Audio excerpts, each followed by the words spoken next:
The morning after my wedding, I expected to wake up to a lifetime of happiness. Instead, I woke up to a phone call that completely shattered my reality. It was the private clinic where my new husband and I had both gotten checked out before our marriage. The doctor lowered his voice to a terrified whisper. "We found something very strange, and you need to see it for yourself. Come in right away, and come alone. Whatever you do, don't say a single word to your husband." My heart stopped as I looked at him sleeping peacefully beside me. I slipped out of the house, gripping my steering wheel in total panic. Now, sitting in this sterile office, the doctor has just slid a confidential file across the desk. Looking at the shocking truth on these pages, I realize the man I just married is a dangerous stranger. My name is Ava, and I am 29 years old. If you had told me yesterday that my life was a beautifully constructed lie, I would have laughed in your face. Yesterday, I was walking down the aisle in a custom lace gown, staring into the warm, hazel eyes of Julian Vance. Julian was everything a woman could dream of, a brilliant, charming, and impossibly attentive businessman who had swept into my life like a whirlwind and captured my heart completely. Our wedding day was an absolute fairy tale, a lavish celebration filled with clinking champagne glasses, tearful toasts from my family, and a romantic first dance under a canopy of twinkling lights. When the night finally came to an end, we collapsed into bed at our new home, completely exhausted but blissfully happy, eager to begin our forever together. But forever lasted less than 8 hours. The next morning, the bright, golden sunlight was just beginning to peek through the heavy velvet curtains of our bedroom. Julian was still sleeping peacefully beside me, his steady breathing the only sound in the quiet room. Suddenly, my phone buzzed violently on the nightstand. I reached out, trying not to disturb him, and answered. It was the private clinic where Julian and I had both gotten thoroughly checked out just 2 weeks prior, a standard requirement for modifying my family's trust expansion. But the voice on the other end wasn't the polite receptionist. It was the lead doctor, and his voice was a terrified whisper that instantly froze the blood in my veins. "We found something very strange," Dr. Vance whispered, his voice trembling through the receiver. "And you need to see it for yourself. Come in right away, and come alone. Whatever you do, don't say a single word to your husband." I sat frozen, staring at the phone as the line went dead. My heart hammered against my ribs like a trapped bird. I looked over at Julian, who shifted slightly in his sleep, a peaceful smile playing on his lips. Slipping out of bed with quiet, trembling movements, I threw on a trench coat and grabbed my car keys. I didn't even leave a note. 10 minutes later, I was gripping my steering wheel in a total panic as I sped toward the downtown medical center. The sterile smell of the clinic lobby usually calmed me, but today, it felt completely suffocating. The receptionist didn't ask me to sign in. She simply pointed toward a private back office. When I stepped inside, Dr. Vance closed the heavy door behind me and locked it. He looked exhausted, his face completely drained of color. Without speaking, he slid a thick manila folder across the mahogany desk.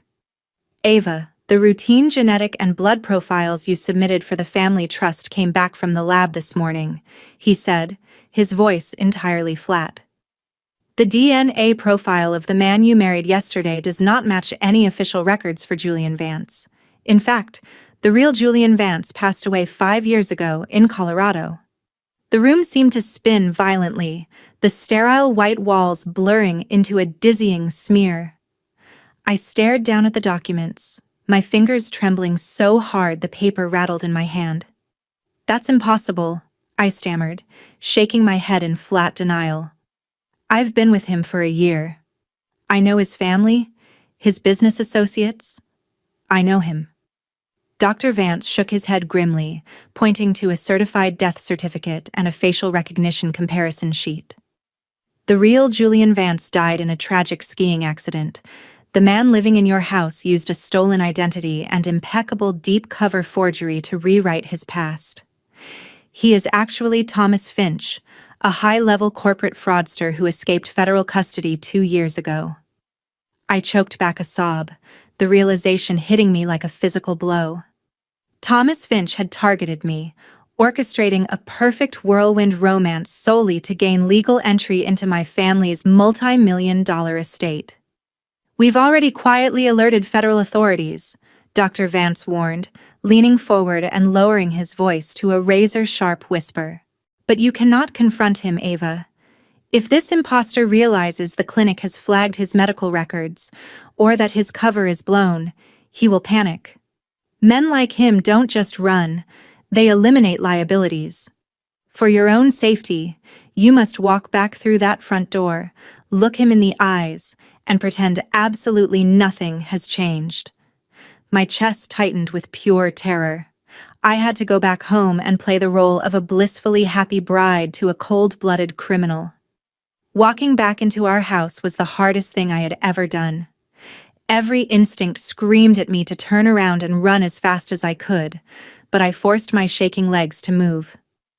As the front door clicked shut, Julian emerged from the kitchen, wearing a soft gray sweater and holding a freshly brewed cup of coffee.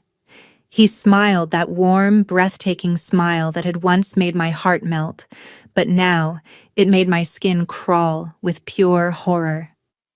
"There you are, sweetheart," he said softly, stepping forward to press a gentle kiss against my forehead. "I woke up and found you gone. Is everything okay?" I forced a bright, cheerful smile to my face, though my teeth were practically chattering.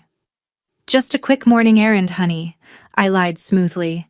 "I needed to pick up some special ingredients for our first breakfast together." He nodded, completely unsuspecting, and walked back toward the master bathroom to take a shower.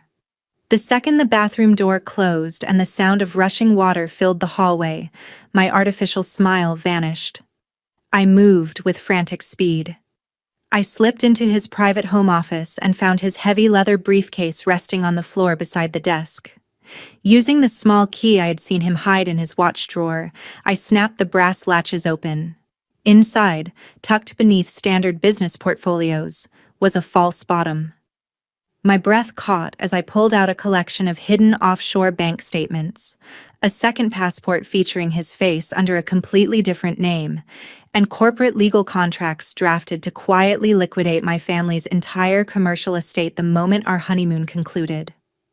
I quietly snapped the briefcase shut and slipped the key back into his watch drawer, my hands shaking so violently I nearly dropped it.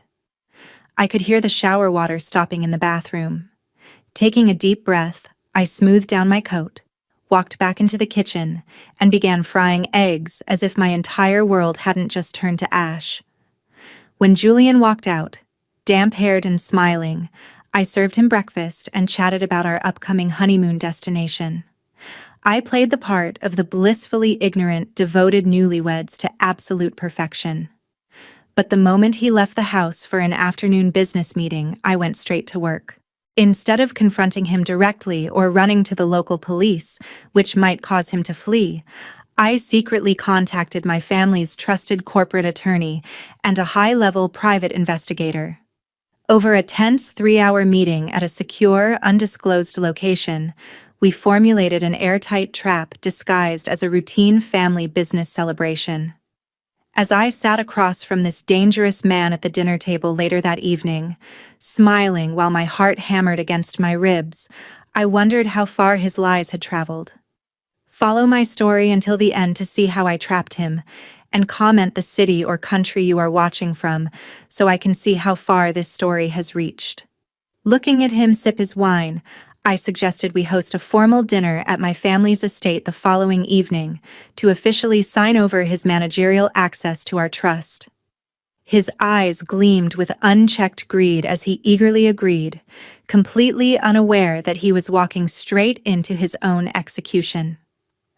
The evening of the formal dinner arrived, and my family's estate had never looked more magnificent. The long mahogany table in the grand dining room was set with fine china and sparkling crystal, projecting the exact image of wealth and stability Julian had been hunting for. He sat at the head of the table, looking impossibly sharp in a tailored charcoal suit. His posture was radiating an arrogant, quiet triumph. He truly believed he was moments away from securing millions of dollars. My family members, who had been fully briefed on the situation by our private investigator, played their roles flawlessly, keeping the conversation light and celebratory.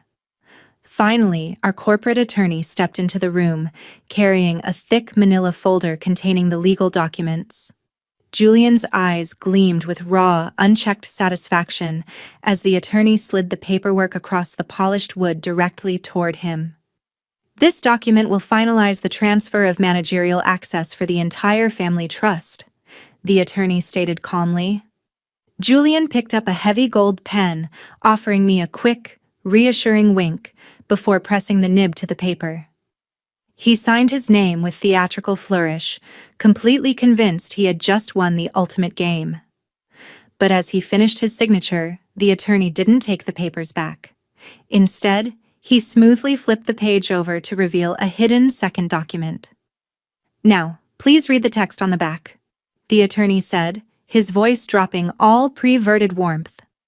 Julian frowned, his eyes scanning the new page.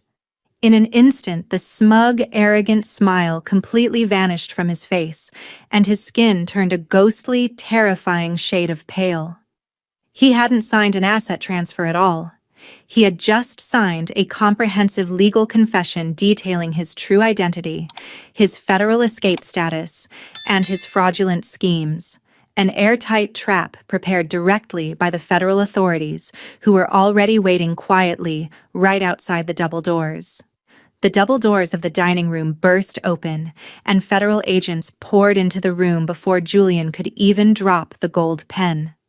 The sheer shock on his face was unforgettable as the handcuffs clicked tightly around his wrists. The confident, charming husband I thought I knew was stripped away in seconds, leaving behind nothing but a pathetic, caught criminal. He glared at me with pure venom as they marched him out of my family's estate. But I didn't shed a single tear. I just felt an overwhelming sense of relief wash over me. The entire nightmare was finally over. Within weeks, the fraudulent marriage was legally annulled, completely erasing any connection between myself and Thomas Finch. Today, I am standing on the balcony of my beautiful home, looking out at the peaceful horizon. I am no longer the naive woman who was easily blinded by a whirlwind romance. I am stronger, wiser, and completely independent, holding the keys to my own future. What would you have done if you got that terrifying phone call from the clinic the morning after your wedding? Would you have run, or would you have stayed to fight? Comment your thoughts below. I am leaving 2 other shocking, high-stakes story scripts on the screen right now that are channel favorites and will definitely surprise you. Thank you for watching until the very end.